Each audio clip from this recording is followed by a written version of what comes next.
Morning, my dear friends. How are you? My dear colleagues and lovers of English, we are going to conduct our third episode. I had already made the talk on infinite variety of expressions in English. Now I am going to continue the same topic. By the way, can I ask you a simple and an honest question? Do you feel that you are lagging behind in English? Or the reason why our students and teachers are lagging behind in English? My definite answer is that 99% English classes are conducted in mother tongue. Especially in government schools, the teachers have already adopted indirect method or translation method. Translation is not an ambitious game. The students are all for the teachers who are translating in their mother tongue. But a translation is harmful to the growth of English language. I can give you hundreds of examples. Dear students, ഞാനിപ്പോൾ express ചെയ്ത idea India മുഴുവനുമുള്ള 90% സർക്കാർ സ്കൂളുകളിലും കോളേജുകളിലും English language translation മെത്തേഡിലൂടെ പഠിപ്പിക്കപ്പെടുന്നു. Translation ഭംഗിയായി കൊടുക്കുമ്പോൾ teachers വലിയൊരളവിൽ കുട്ടികളുടെ പ്രശംസ നേടിയെടുക്കുന്നു.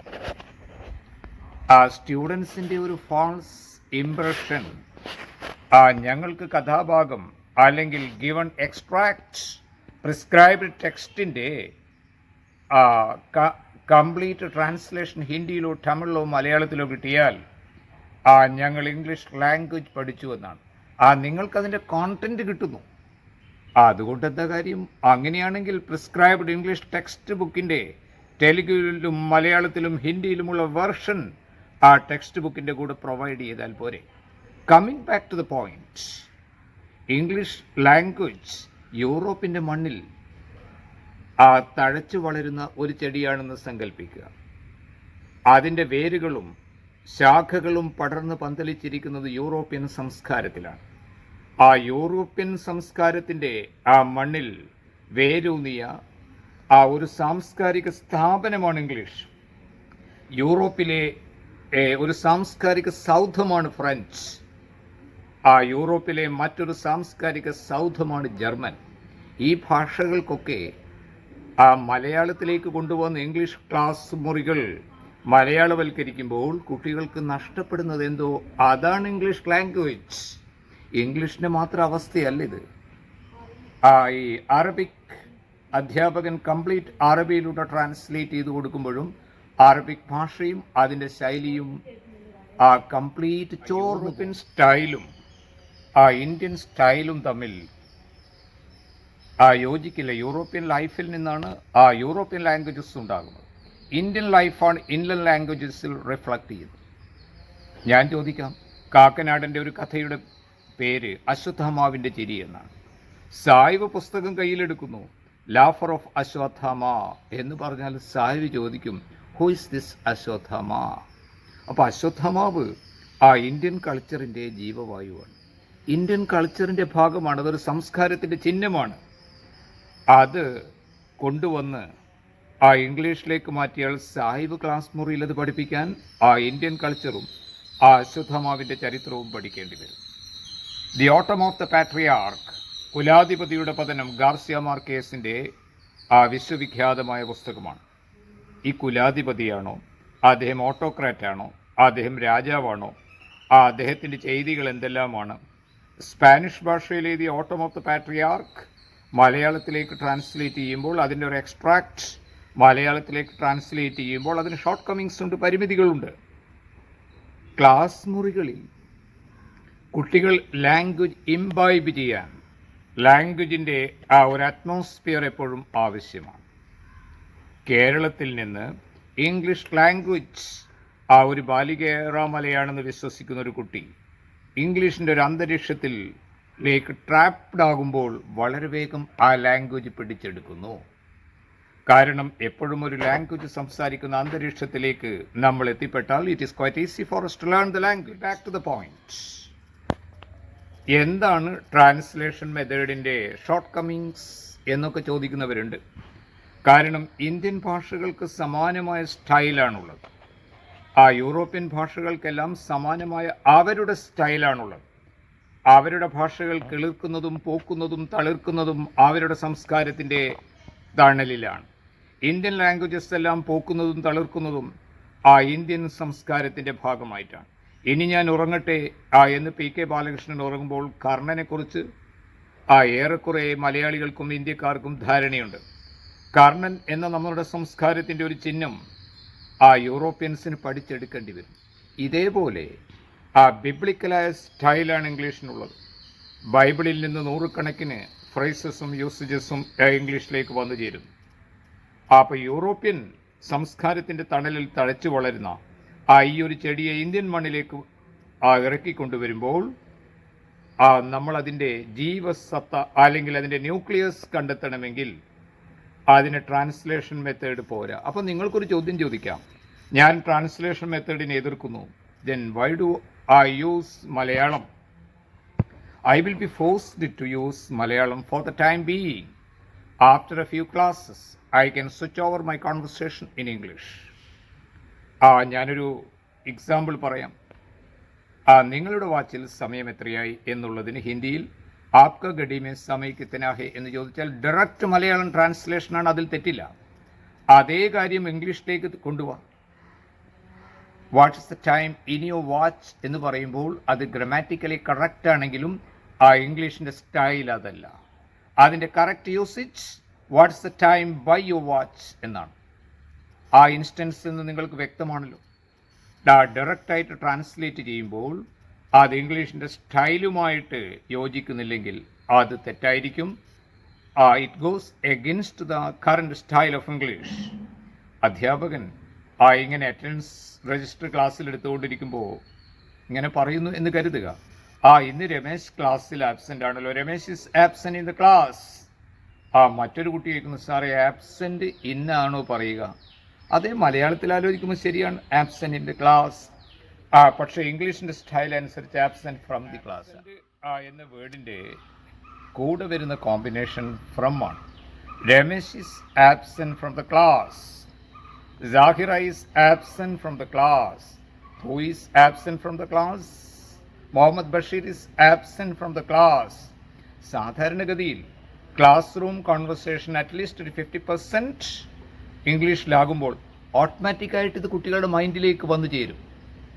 Class room conversation especially English classroom complete Malayalam dominate ചെയ്യുമ്പോൾ actually the students will be attending to focus their talk on Malayalam. നമ്മുടെ സ്റ്റുഡൻസ് എത്ര പെർസെൻറ്റ് ഇംഗ്ലീഷ് ഒരു ദിവസം ഉപയോഗിക്കുന്നുണ്ട്? When they go to the shop they switch over the conversation in Malayalam. When they are at home, throughout their conversations are going on in Malayalam. When they are in the school, they switch over their conversation in Malayalam. Even the UGC teachers, especially English department, go to any English department in a government college or government aided college, when the teachers sit in the staff room, throughout the free hours, they switch over the conversation in Malayalam. Actually, we are not against Malayalam. Honestly, I am a bit of Malayalam writer and I had already published a few books in Malayalam. But when we come to the classroom, the whole conversation should be in English, and that must be within the reach of the students. സ്റ്റുഡൻസിൻ്റെ കൈകൾക്ക് എത്തിപ്പിടിക്കാൻ പറ്റുന്ന തരത്തിലുള്ള സംഭാഷണ ശകലങ്ങൾ class മുറിയിൽ teachers ഉപയോഗിക്കുമ്പോൾ മാത്രമേ കുട്ടികളിലേക്ക് അത് എത്തുകയുള്ളൂ. ഇപ്പോൾ വെറുതെ വീട്ടിൽ ടി വി കണ്ടിരിക്കുമ്പോൾ ഒരു ഫാദർ പറയുന്നു, switch off the T V. അപ്പോൾ കുട്ടിക്ക് മനസ്സിലായി സ്വിച്ച് ഓഫ്, അത് ഓഫ് ചെയ്ത് കഴിഞ്ഞാൽ switched off the T V. താനിപ്പോൾ ടി വി കാണുന്നില്ലെങ്കിൽ എന്തിനാണോ ടി വി ഓൺ ചെയ്ത് വെച്ചിരിക്കുന്നത്? If you are not watching the T V, please turn off it. ഇത്തരം വാക്യങ്ങളും ഇത്തരം വാക്യശകലങ്ങളും ഡേ ടു ഡേ ലൈഫിൽ ഇംഗ്ലീഷിൽ കോൺവെർസേഷൻ്റെ ഭാഗമായി വരുമ്പോൾ മാത്രമേ കുട്ടികൾ ഇംഗ്ലീഷിൻ്റെ വിശാലമായ ലോകത്തേക്ക് പതുക്കെ മുട്ടുകുത്തി എഴയാൻ തുടങ്ങുന്നുള്ളൂ. നമ്മുടെ സ്റ്റുഡൻസ് മാത്തമാറ്റിക്സിൽ അവർ ബ്രില്യൻ്റ് ആയിരിക്കാം, ഫിസിക്സിൽ ബ്രില്യൻ്റ് ആയിരിക്കാം, but when they come to English they won't be able to write a few sentences in English correctly and they won't be able to speak English correctly. Back to the point. കഴിഞ്ഞ ക്ലാസ്സിൽ run എന്ന പദം വല്ലാത്തൊരു വിസ്മയമാണ് എന്ന് ഞാൻ പറഞ്ഞപ്പോൾ നിങ്ങളും വിസ്മയത്തിൻ്റെ ഒരു ലോകത്തേക്ക് ഒരല്പസമയം പോയി. കാരണം ഒരു ഘോര വിപിനം അല്ലെങ്കിൽ ഒരു കൊടും കാട്ടിൽപ്പെട്ട പ്രതീതിയായിരിക്കും ഇംഗ്ലീഷ് ലാംഗ്വേജിൻ്റെ എ ടു സെഡ് അറിയാത്ത ഒരാൾ അതിൻ്റെ ഇൻഫിനിറ്റ് വെറൈറ്റി ഓഫ് എക്സ്പ്രഷൻസിലേക്ക് കടന്നു കഴിഞ്ഞാൽ റൺ എന്ന പദം നമ്മുടെ ഊന്നുവടിയായി, നമ്മുടെ ഹെൽപ്പറായി, സഹായിയായി 100-ലധികം കോണ്ടെക്സ്റ്റുകളിൽ നമ്മൾ ഹെൽപ്പ് ചെയ്യാനെത്തുന്നു.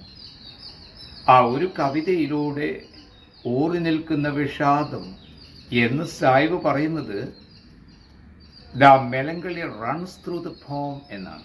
എന്താണ് the melancholy runs through the poem? ഈ കവിതയുടെ സിരകളിലൂടെ വിഷാദം വഴിഞ്ഞൊഴുകുന്നു. അവിടെയും റണ്ണാണ് ഉപയോഗിക്കുന്നത്. ഈ കവിതയിൽ വിഷാദാത്മകത്വം നിറഞ്ഞു നിൽക്കുന്നു. അങ്ങനെ അനേകം റേഞ്ചുകളിലൂടെ റൺ നമ്മുടെ ശരീരത്തിലൂടെയും നമ്മുടെ കാലുകളിലൂടെയൊക്കെ കടന്നു പോകുന്നു. അപ്പോൾ റണ്ണിൻ്റെ വിശാലമായ ഒരു ലോകത്തിൽ നിന്ന് നമ്മൾക്ക് കിട്ടുന്നൊരു പാഠം തന്നെ, ഒരു പദത്തിൻ്റെ മീനിങ് മലയാളത്തിൽ കിട്ടിയാൽ മലയാളിക്കത് ഉപയോഗിക്കാം. അവിടെ അദ്ദേഹത്തിന് ആ പദത്തിൻ്റെ അർത്ഥം മാത്രമേ അറിയുള്ളൂ. How to use the word എന്നത് അദ്ദേഹം നൈരന്തര്യം കൊണ്ട് നിരന്തരം പഠിച്ചുകൊണ്ടിരിക്കുന്നു. ഇംഗ്ലീഷിൻ്റെ രീതി മറ്റു പല ഘടകങ്ങളും വേണം. ഒരു വേർഡിൻ്റെ മീനിങ് പഠിക്കുമ്പോൾ തന്നെ ആ മൊമെൻറ്റിൽ തന്നെ അദ്ദേഹം അറിയണം how to use the word correctly, അല്ലെങ്കിൽ അതിൻ്റെ യൂസ്, അതിൻ്റെ ഫങ്ഷൻ, അതിൻ്റെ യൂസേജ് എന്താണ് എന്ന്. ഈ യൂസേജ് ആണ് സെക്കൻഡ് ലാംഗ്വേജ് ആയിട്ട് ഇംഗ്ലീഷ് പഠിക്കുന്ന മില്യൻസിനെ കഷ്ടപ്പെടുത്തുന്നു. അതിനുള്ള ഏക ഷോർട്ട് കട്ട് ഒരുപാട് 1000 വേർഡ്സ് ബൈഹാർട്ട് ചെയ്യണമെന്ന് ഒരു നിർബന്ധവുമില്ല. അറ്റ്ലീസ്റ്റ് ഒരു വേർഡ് ഒരു ദിവസം പഠിക്കുമ്പോൾ അതിൻ്റെ ഫങ്ഷൻ കൂടി പഠിക്കുക എന്ന് മാത്രമേ അതിനൊരു പോംവഴിയായിട്ടുള്ളൂ. ഗെറ്റ് എന്ന പദം സാധാരണ ടീച്ചേഴ്സ് ബോർഡിൽ എഴുതി കൊടുക്കുന്നു. ഗെറ്റ് കിട്ടുക, ഗോട്ട് കിട്ടി, past participle got, get got got. ഇനി ഗെറ്റ് എന്ന പദത്തെക്കുറിച്ചിട്ട് ലൈഫ് മുഴുവനും ഈ കുട്ടിക്കുള്ള ഇംപ്രഷൻ ഗെറ്റ് കിട്ടുക, ഗോട്ട് കിട്ടി. അതോടുകൂടി കുട്ടിക്ക് ആ പദത്തെക്കുറിച്ചുള്ള ധാരണ ഏതാണ്ട് അസ്തമിച്ച് കഴിഞ്ഞു. ആ വേർഡിനെ അറ്റാക്ക് ചെയ്യണം. വേർഡ് അറ്റാക്കാണ് ഈ വീഡിയോയുടെ ലക്ഷ്യം. ആ വേർഡിനെ കുട്ടി തൻ്റെ ഹെൽപ്പറാക്കി മാറ്റണം. ഗെറ്റ് എന്ന വേർഡ് അണ്ടർസ്റ്റാൻഡ് എന്നുള്ള അർത്ഥത്തിൽ ഉപയോഗിക്കാമല്ലോ. അയ്യോ, എനിക്കൊന്നും മനസ്സിലാകുന്നില്ല, I can't get at the class. ഞാൻ ഇന്നലെ പ്രഭാഷണം കേട്ടു, but I didn't get at anything. Arrive എന്നുള്ള അർത്ഥത്തിൽ ഗെറ്റ് ഉപയോഗിക്കല്ലോ. Don't worry, we will be getting late. Don't worry, we will be getting late. Arrive അല്ലെങ്കിൽ റീച്ച് എന്നുള്ള അർത്ഥത്തിലും ഗെറ്റ് ഉപയോഗിക്കുമല്ലോ. അതുപോലെ ഗെറ്റിൻ്റെ പാസ്റ്റ് ഗോട്ട് കോസറ്റീവ് ഫോമിൽ മറ്റൊരാൾ ചെയ്യുന്ന കാര്യത്തിൽ അനേകം തവണ നമ്മുടെ ഡേ ടു ഡേ ലൈഫിൽ നമ്മൾ ഉപയോഗിക്കുന്നില്ലേ? നമ്മൾ ബാർബറാണോ? നമ്മൾ മുടിയാരാ വെട്ടുന്നത്? ബാർബേഴ്സ് അല്ലേ? നമ്മൾ ഡോക്ടറാണോ? നമ്മൾ കണ്ണാര ടെസ്റ്റ് ചെയ്യുന്നത്? ഐ സ്പെഷ്യലിസ്റ്റുകളിലെ I got my eye tested, I got my hair cut. ഇങ്ങനെ ആ വേർഡിനെ നമ്മുടെ ലൈഫിലേക്ക് ഇറക്കി കൊണ്ടുവരിക. അങ്ങനെ ആ വേർഡിനെ നമ്മൾ മാസ്റ്റർ ചെയ്യുന്നു. We have to master the word. ആ വേർഡിനെ മാസ്റ്റർ ചെയ്യുമ്പോൾ നമ്മൾക്ക് പറയാം, ഞാൻ പതുക്കെ ഇംഗ്ലീഷ് ലാംഗ്വേജ് പഠിച്ചു തുടങ്ങുന്നു. I have already started learning the language. ഞാൻ ഒരു പോയിന്റ്, മൈ ഡിയർ സ്റ്റുഡൻസ്, ഇതൊരു ചൂരലാണ്, ഇതൊരു കെയിനാണ്, ഇതൊരു വടിയാണ്. വളരെ നീറ്റായി ഞാൻ ബോർഡിൽ എഴുതി കൊടുത്തിട്ടുണ്ട് സ്റ്റിക്ക് വടി എന്ന്. എൻ്റെ സ്റ്റുഡൻസ് അത് നോട്ട്ബുക്കിൽ എഴുതി വെച്ചിട്ടുണ്ട്, സ്റ്റിക്ക് വടി, കെയിൻ ചൂരലെന്ന്. കുട്ടികൾ അടിക്കുമ്പോൾ the teacher is caning the students. അതും ഏറെക്കുറെ കുട്ടികൾക്കറിയാം. പക്ഷേ ഈ സ്റ്റിക്ക് അല്ലെങ്കിൽ ഈ വടി നമ്മളെ ലൈഫിനെ റോൾ ചെയ്യുന്നു അല്ലെങ്കിൽ ഭരിക്കുന്നു. എത്ര അവസരങ്ങളിൽ സ്റ്റിക്ക് നമ്മുടെ ശരീരത്തിലൂടെ കയറി ഇറങ്ങി പോകുന്നുണ്ട്. ഇന്നലെ ഞാൻ ഹോസ്പിറ്റലിൽ പോയി. ആ നേഴ്സ് യാതൊരു ദയവുമില്ലാതെ ഒരു മരുന്ന് പോലും പുരട്ടാതെ എൻ്റെ ശരീരത്തിലേക്ക് സൂചി കുത്തിയിറക്കി ഇഞ്ചക്ട് ചെയ്യുന്ന കാര്യമാണ് പറയുന്നത്. The nurse stuck the needle in my arm. Once again, the nurse stuck the needle in my arm or on my arm. Both are correct. അപ്പോൾ സൂചി നേഴ്സ് ബോഡിയിലേക്ക് കുത്തിയിറക്കുന്നതിന് സ്റ്റിക്ക് എന്നാണ് പറയുക. നിങ്ങൾ പലപ്പോഴും നിങ്ങളുടെ ഗേറ്റിൽ എഴുതി വെക്കാറുണ്ട് സ്റ്റിക്ക് നോ ബിൽസ്. ആ സ്റ്റിക്കിന് വടിയെന്ന് അർത്ഥമില്ലല്ലോ. ഇനി മറ്റൊന്ന്, താങ്കൾ എന്ത് ചെയ്യായിരുന്നു? ഞാനൊരു ബാങ്ക് എംപ്ലോയി ആയിരുന്നു, പിന്നെ മറ്റൊന്നും പണി കിട്ടാത്തതുകൊണ്ട് ഞാൻ അതിൽ തന്നെ ഉറച്ചു നിന്നു. ഇതെങ്ങനെ പറയും? രണ്ട് ഫ്രൈസ് മതി. I turn to the clerical post in the bank, then I stuck to. ഞാൻ അധ്യാപനത്തിൽ തന്നെ ഉറച്ചു നിന്നു. I stuck to it. അപ്പൊ അവിടെ ഉറച്ചു നിന്നു എന്നായി മാറിയല്ലോ. അതുപോലെ നിങ്ങൾ പോസ്റ്റ് ഓഫീസിൽ നിന്ന് സാധാരണ എൻവലപ്പ് വാങ്ങാറുണ്ടല്ലോ. എൻവലപ്പിന് മുകളിൽ ഞാനത് ഒട്ടിച്ചു കഴിഞ്ഞു. I stuck the stamp on the envelope. അയ്യോ, ഞാൻ അല്പം ഫിനാൻഷ്യലായിട്ട് വറീഡാണ്. ഞാനൊരു വാഹനങ്ങളൊക്കെ വാങ്ങി, അത് രണ്ടാമത് വിറ്റപ്പം വലിയ ലോസ് വന്നു. അപ്പൊ സുഹൃത്ത് പറയാണ്, don't worry my dear, I will stick you. I will stick you എന്ന് പറഞ്ഞാൽ ഞാൻ തന്നെ അടിക്കുന്നതാണ്, അല്ല ഐ വിൽ ഹെൽപ്പ് യു എന്നാണ്. അപ്പോൾ സ്റ്റിക്ക് എത്രമാത്രം വെറൈറ്റീസിലൂടെയാണ് ഇംഗ്ലീഷിനെ കീഴടക്കുന്നു, സ്റ്റിക്ക് നമ്മൾ കീഴടക്കുന്നു. ഇതാണ് എക്സ്പ്രഷൻസിന്റെ ലോകം, ഇതാണ് ഇംഗ്ലീഷ്. വെറുതെ ഒരു വേർഡിന്റെ മലയാളം വേർഡ് മാത്രം മൈൻഡിൽ ആലോചിച്ചാൽ പോലെ ആ വേർഡ് എഫക്റ്റീവായ കോണ്ടെക്സ്റ്റുകളിൽ നമ്മളെ എങ്ങനെയൊക്കെ സഹായിക്കുന്നു, അതിനെ നമ്മൾ എംബ്രേസ് ചെയ്യണം, വാരിപ്പുണരണം. Thanks a lot.